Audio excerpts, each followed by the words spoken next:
This is the second of my 3 Perkins diesels. The one that had the valve issue, something had went through the intake and under the valve and messed up the face of the valve. The valve seat of the engine was fine. So I chucked up the valve in my lathe with a Dremel stone and turned the face down till she was good and smooth, lapped her in, and all was good. Reused the head gasket with some Koppercoat spray and seems to be holding just fine. We'll start her up.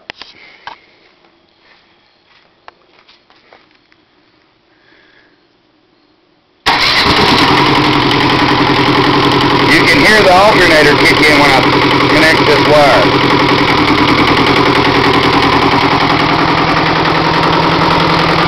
She runs great.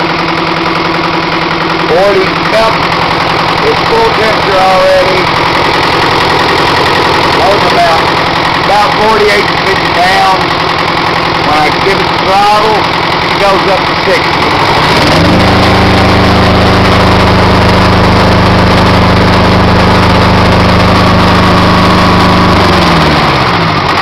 Like I say, she runs fine with no smoke other than the diesel fuel smoke.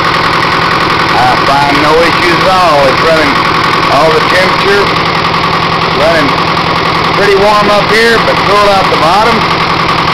So this motor's good to go. I think it's going to be ending up in Texas.